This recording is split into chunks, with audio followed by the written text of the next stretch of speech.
नहीं होता है।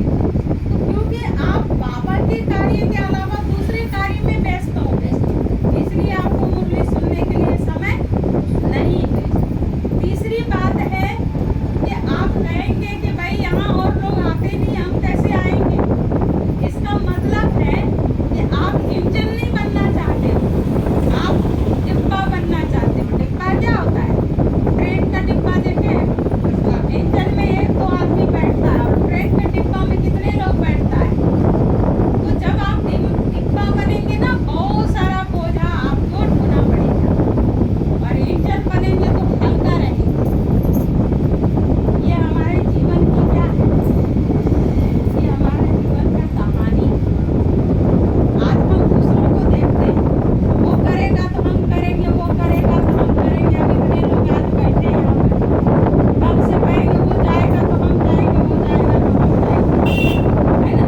तो भगवान जब यहाँ कुछ बांटना शुरू करे तो सबसे पहले नंबर में कौन आना चाहेंगे? हैं? उसमें तो कहेंगे मेरा नंबर होना चाहिए। तो भगवान बांटता किसको है?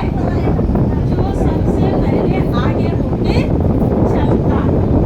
और दूसरी बात, हम करेंगे तो हमें देखकर दूसरे करेंगे। ब्रह्मा बाबा पहले अकेले थे, उनके जीवन में कोई था? जब शिव बाबा अचानक आ गए, ब्रह्मा बाबा अकेले, किसको बोलने जाए शिव बाबा मेरे तन में आए, आओ आओ सुनो सुनो।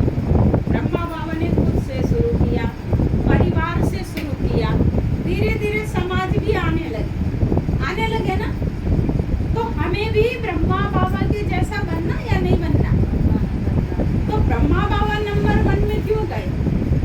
नंबर 1 में ब्रह्मा बाबा का जाने का यही कारण था कि उसने किसी को नहीं देखा, उसने अपने आप को देखा, अपने आप को बनाया, अपने आप को उदाहरण बनाया, ताकि उसको देख करके सबका जीवन बदल सके। तो हम बाबा के बच्चों के जीवन में भी यही होना चाहिए, है ना। क्या होना चाहिए? मुझे आगे बढ़ना। अच्छा, आज से 37 साल पहले, 35, 36, 37 साल पीछे चले जाइए। इस गांव में ओम शांति का नामो निशान नहीं था। हाँ, एक बिहारी भाई जी आए तो उस समय हम लोगों को ज्ञान मिला, और हमारे साथ बहुत बहनें ज्ञान सुनी, है ना। लेकिन हमने किसी को नहीं देखा। अगर हम किसी को देखते तो आज ब्रह्मा कुमारी नहीं बन पाते क्या? और जब नहीं बनते थे ये पाठशाला भी तो नहीं होती ना, होती क्या? फिर आप यहाँ होते क्या? तो कोई एक बनता है ना। जब कोई एक बनता है उसको देख के अनेक बनता है। और आपका जो ये पाठशाला है ना, पूरे अररिया जिला का सबसे पुराना पाठशाला है। इस पूरे अररिया जिला का सबसे पुराना पाठशाला है। तो आप सभी क्या है, पुराने को बोला जाता है गोल्ड, कहते हैं ओल्ड इज गोल्ड।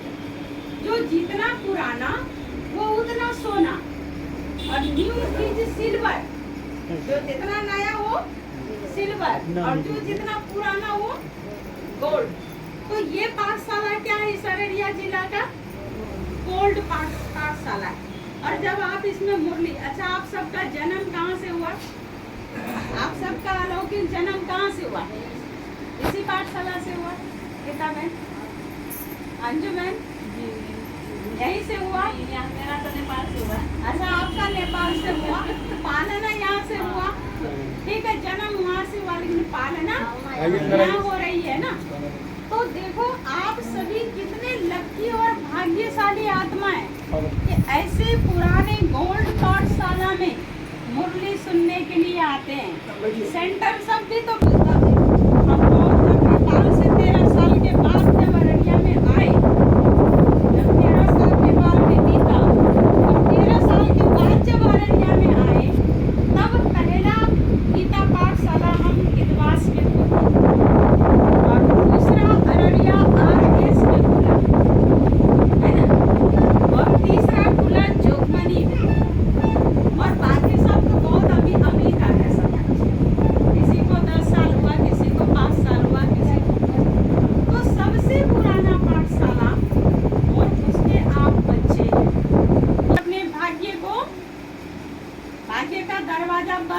रहे। अगर मुरली सुनने का समय नहीं निकाल रहे, इसका मतलब खुला हुआ दरवाजा को, भाग्य का दरवाजा जो खुल गया था उसको बंद कर रहे। और बंद होगा तो क्या होगा? बंद होगा तो क्या होगा? पता है क्या होता है? जब दरवाजे बंद हो जाते हैं, शक्तियाँ यहाँ बैठते हैं। कौन है आप? शिव की शक्तियाँ है। माताएं क्या है? शिव शक्ति। और पांडव क्या है? पांडव सेना भाई है, पांडव सेना है ना। तो पांडव को 5 दिखाते हैं और शक्ति को 100 दिखाते हैं। इसीलिए हर जगह जाइए तो माताएं ज्यादा होते हैं, भाई कम होते हैं, है ना। क्योंकि माताओं के अंदर क्या होता है? भगवान के प्रति बहुत लगन होता है, बहुत प्यार होता है, भक्ति भावना भी सब माताएं करती है। तीज करेंगे बेटा के लिए, और एक जितिया करेंगे बेटा के लिए, और तीज करेंगे पति के लिए। करते हैं कि नहीं करते? और भाई लोग देखो, कोई ऐसा पर्व ही नहीं करता पत्नी के लिए, कोई पर्व नहीं करता है। क्योंकि भगवान ने देखा कि भाई माताओं के अंदर जो है वो प्यार बहुत होता है ना। और फिर क्या करेंगे? माताएं घर में खाना बनाएंगे, पहले पति को खिलाएंगे, बच्चे को खिलाएंगे, परिवार को, और फिर खुद खाएंगे। अभी देखो इतना बड़ा त्याग भाई लोग नहीं कर पाते हैं ना। इसीलिए जो है भाइयों को बाबा ने फील्ड में रखा और माताओं को घर में रखा, है ना, ताकि गृह लक्ष्मी घर में रहेगी तो वातावरण सही रहेगा। और अगर माताएं सुधर गई तो घर तो स्वर्ग बनना ही बनना है। भाई सुधर जाते हैं तो पत्नी को सुधारने में 12 बजता है। पर माता संपत्ति, अब सुनिए, बेटा बेटा क्या करते हो? बेटा एक दिन पड़ोसी बन जाएगा। बेटा अलग हो गया तो क्या होगा? बेटा बेटा क्या करते हो? बेटा एक दिन पड़ोसी बन जाएगा। अब बेटी बेटी क्या करते हो? बेटी को एक दिन दामाद ले जाएगा। तब आपके पास कौन है? आपके पास कौन? और अभी से बाबा को अपना नहीं बना के रखा तो न बेटा काम आने वाला है, न बेटी काम। बेटी कहेगा हमारे ससुराल में तो टाइम ही नहीं मिलता। आप बीमार हो जाएंगे, दौड़ के आएगी, देख लेगी, एक दिन मिलेगी, 2 दिन मिलेगी, चली जाएगी। और बेटा कहेगा भाई हमारा भी परिवार है, बच्चा है, हम इसको देखें कि आपको देखे। देखना तो चाहिए। क्यों देखना चाहिए? क्यों देखना चाहिए?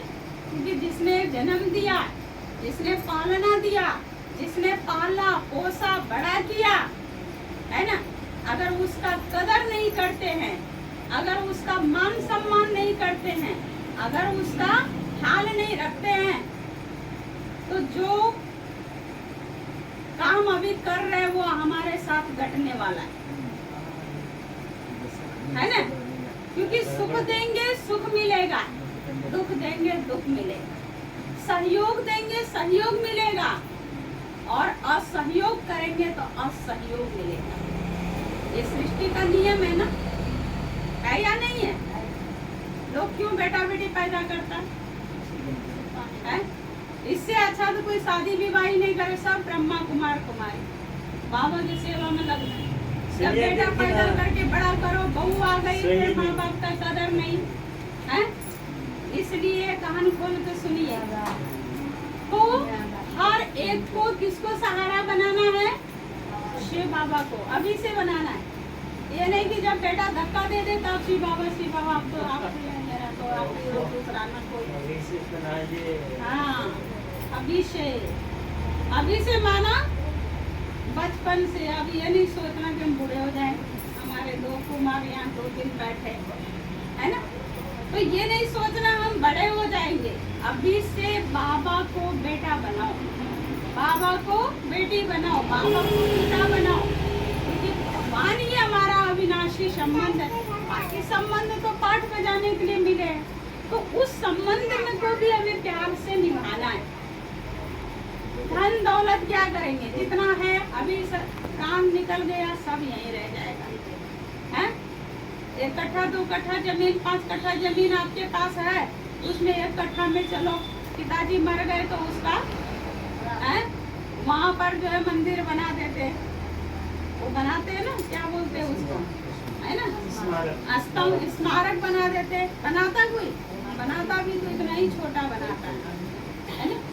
तो सब तो यही रहने वाला है, फिर इतना हाई हाई क्यों, इतना हाई हाई क्यों? पुराने जमाने में कहा जाता था साईं ईता दीजिए जाने कुटुंब परिवार, और मैं भी भूखा न रहूं, अगर मेरे घर में साधु संत आ जाए तो वो भी भूखा ना जाए, ऐसे कहा जाता है। हे प्रभु मुझे इतना देना, बस मैं भी भूखा न रहूं, साधु न भूखा जाए, और मेरे कुटुंब परिवार जम, है ना, भोजन कर सके। क्योंकि धन भी ज्यादा होता है ना, तो भगवान से बुद्धि हट जाता है, और एक दिन वो धन रह जाता है, हम इस दुनिया से चले जाते हैं। इसलिए धन कमाना है, लेकिन भगवान को छोड़ के नहीं। धन कमाना उसको साथ में लेके कमाना है, उसकी याद में रह के कमाना है। अविनाशी धन भी तो कमाना है। ज्ञान सुनते, 1 घंटा मुरली सुनते, ही क्या है? अविनाशी धन है ना। ये धन यहीं रह जाएगा, और अविनाशी धन सतयुग में जाएगा। और इस धन को भी हमें सफल करना है ना। आप लोग जब मुरली सुनने आते हैं तो बाबा का भंडारी में रुपया रखते हैं? सभी रखते हैं, रोज रखते हैं, कभी कभी रखते हैं, रोज रखते हैं। हमारे पास एक माता ही थी, वो 1 महीना कहीं चली जाती थी तो 1 महीना का जोड़ के भंडारी में गिरा देती थी, है ना। तो कहने का मतलब है, जब भगवान के भंडारी तक आपके हाथ जाएंगे ना, तो कहा भोलेनाथ का भंडारा भरपूर, काल कंटक दूर। किसके जीवन का? किसके जीवन का? आपके जीवन का। और कहता जहाँ होगा मानव का धन, वहाँ होगा उसका मन। शराबी एक दिन शराब पीने जाता है और उसका धन लगता है, दूसरा दिन फिर उसका मन जाता है। तो जो अच्छे कार्य में धन को सदुपयोग करते हैं, उसका मन हमेशा अच्छे कार्य में ही लगा रहता है। जो भगवान के कार्य में सहयोग करता है, उसका मन सदा भगवान में ही लगा रहता है। भक्ति में कहा कि हे प्रभु, जब अंत समय आ जाए तो जमुना का तट हमारा निकट हो, यानी बाबा मेरे पास हो। आप अगर अभी से अपने पास बाबा को रखते हैं, तब अंत समय में बाबा आपके पास खड़ा रहेगा, है ना। अभी आप बेटा को रखते हैं, बेटी को रखते हैं, धन दौलत रखते हैं, कारोबार ज्यादा रखते हैं, बाबा को कम रखते हैं, तो अंत समय में कौन खड़ा रहेगा? बुद्धि के सामने कौन खड़ा रहेगा? है वही परिवार, वही धन, वही दौलत, वही सब कुछ, और प्राण, सब कुछ होते हुए प्राण निकल जाएगा। और आपके तो अंत समय ज्ञान अमृत कान में हो, मेरा बाबा मेरे सामने हो, साथ में हो, है ना। और ये आँख उसका दर्शन करता रहे और आत्मा शरीर से निकल जाए, उसके लिए बहुत लंबे समय का अभ्यास चाहिए। और उस अभ्यास के लिए ही बाबा ने ये नियम बनाया। क्या नियम बनाया? कि भगवान के घर में रोज एक बार आओ। तो बाबा कहते एक आना मुझे रोज देना। कितना देना? एक आना का मतलब क्या होता है? एक बार रोज यहाँ आना। ये जो मंदिर बना है, ये बाबा का घर बना है ना, ये शिवालय है ना। ये भगवान का विद्यालय है, भगवान का पाठशाला है। इसको नजरअंदाज मत करिएगा। इधर से गुजर करके यहाँ नहीं घुसे, बहुत बड़ा गलती है, समझ गए। इसीलिए इसको भक्ति में भी लोग मंदिर को क्रॉस करता तो प्रणाम करके ही निकलता है। और बाबा के बच्चों को क्या करना चाहिए? रोज एक बार यहाँ आना है। अब भक्ति में क्या कहता है? कान को कथा से जोड़ो। कान को किससे जोड़ो? कथा मीन्स मुरली से। रोज आपके कान में बाबा का मुरली पढ़ना चाहिए, यानी कान से रोज मुरली सुनो। मुख को किससे जोड़ो? भगवान के ज्ञान से जोड़ो, ताकि आपके मुख से जब भी जो भी मिले बाबा का ज्ञान सुनाते रहे। हाथ से सेवा को जोड़ो, जो ये मेरा हाथ है इससे बाबा का सेवा कर सके, ठीक है। और हाँ, ये हमारे लिए क्या है, महातीर्थ है, धाम है, तो रोज आपका पैर चल के यहाँ आना चाहिए। ऐसे नहीं मोबाइल में मुरली सुन रहे हैं, तो मोबाइल में मुरली सुनेंगे तो ना कान सफल होगा, ना हाथ सफल होगा, ना मुख होगा, ना कान।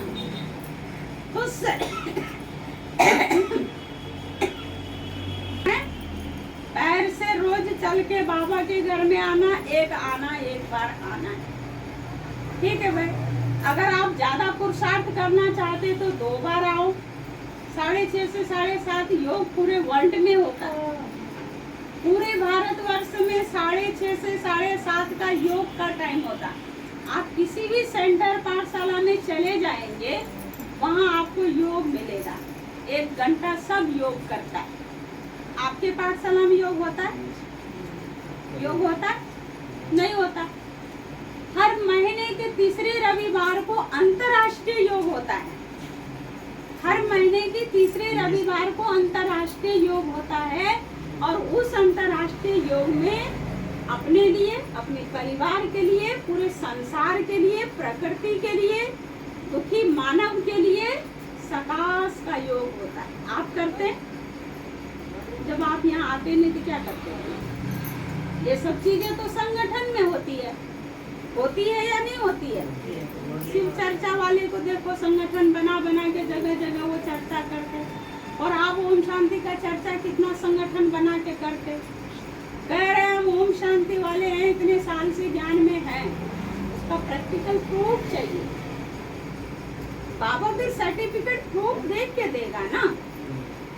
तो आज से क्या संकल्प करेंगे? रोज 1 बार यहाँ आना है, मुरली रोज सुनना है ना। और बाबा की भंडारी तक हमारा हाथ रोज जाए। हमने देखा कई ऐसे बाबा के बच्चों को देखा जिसने धन भी बाबा में लगाया, उसके जीवन में कई प्रकार के तूफान आए, लेकिन वो बाबा से कभी दूर नहीं गए। बाबा से वो कभी दूर नहीं गए, और ना ही बाबा उसको कभी दूर जाने दिया। क्योंकि धन ऐसी चीज होती है जो मनुष्य के मन को जोड़ के रखता है। इसीलिए बाबा को ये नहीं कहता है कि जितना है उठा के दे दो, थोड़ा थोड़ा सफल करो। जब सफल करेंगे तो सफलता मूर्त बनेंगे। धन लगाएंगे धन मिलेगा, तन लगाएंगे तन मिलेगा, मन लगाएंगे मन मिलेगा, और जितनों को ज्ञान सुनाएंगे वो जन यानी परिवार मिलेगा। आज के युग में क्या है, किसी का पत्नी से नहीं पटता तो किसी का पति से नहीं पटता। चलो पति पत्नी में प्यार है, मोहब्बत है, पर बाल बच्चे से नहीं पटता है ना। चलो किसी का ऐसा भी होता है कि बाल बच्चे से भी प्यार है, परिवार भी बहुत अच्छा है, समाज से नहीं पटता। कुछ नहीं, खिटपिट होते